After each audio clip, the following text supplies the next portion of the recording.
Albatta men sizga Chevrolet Cobalt va Chevrolet Aveo haqida 900 sozlik nutqni o'zbek tilida yozib beraman. Nutq. Hurmatli tinglovchilar, aziz avtomobil ishqibozlari. Bugun biz siz bilan dunyo avtomobil sanoatida o'z o'rniga ega bo'lgan ikki mashhur model haqida suhbatlashamiz. Bu avtomobillar nafaqat O'zbekistonda, balki butun dunyoda o'zining ishonchliligi, tejamkorligi va qulayligi bilan tanilgan. Gapimizning markazida Chevrolet Cobalt va Chevrolet Aveo. Avvalo, Chevrolet brendi haqida qisqacha to'xtalib o'tamiz. Chevrolet Amerikaning mashhur avtomobil ishlab chiqaruvchisi bo'lib, u General Motors konserniga tegishli. Bu brend butun dunyoda keng tarqalgan bo'lib, uning modellarini biz ham yaxshi bilamiz. Chevrolet avtomobillari oddiy foydalanuvchilar uchun mo'ljallangan, ishonchli va o'z narxiga yarasha sifatli bo'lishi bilan mashhur. Chevrolet Cobalt O'zbekistonda eng ko'p xarid qilinadigan modellardan biridir.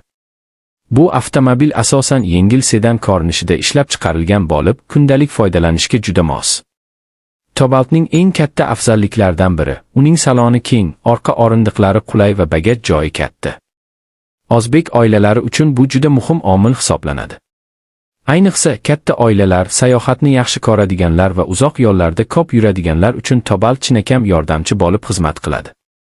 Texnik jihatdan qaraganda, Chevrolet Cobalt ko'p hollarda 1.5 litr hajmli benzin dvigateli bilan jihozlangan. Bu dvigatel yoqilg'i tejamkorligi bilan ajralib turadi.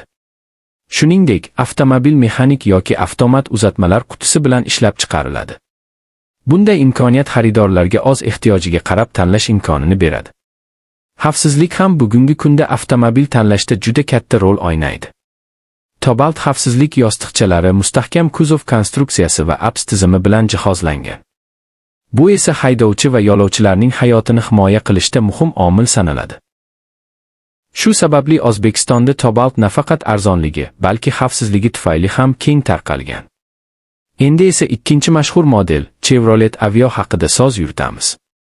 Aveo ixcham va zamonaviy dizaynga ega avtomobil bo'lib, asosan yoshlarga va shahar sharoitida ko'proq yuradigan haydovchilarga mo'ljallangan. Aveo hatchback va sedan ko'rinishlarda ishlab chiqarilgan bo'lib, uning ixchamligi shahar ko'chalarida yurishda, parkovka qilishda juda qulaylik yaratadi. Aveoning eng katta afzalliklaridan biri uning zamonaviy ko'rinishi. Mashina tashqi dizayn jihatidan ko'zni tortadi, salonda esa qulay va ergonomik joylashuv mavjud. Multimedia tizimi, konditsioner va boshqa qulayliklar haydovchi hamda yo'lovchilar uchun yuqori darajadagi sharoit yaratadi. Texnik xususiyatlariga to'xtaladigan bo'lsak, Aveo odatda 1.4 yoki 1.6 litrli dvigatel bilan ishlab chiqariladi. U tejamkor, shahar sharoitida bemalol foydalanishga mos va shu bilan birga tezkorlikni ham ta'minlaydi. Aveoning boshqaruvi yengil, rul boshqaruvi aniq bo'lib, yangi haydovchilar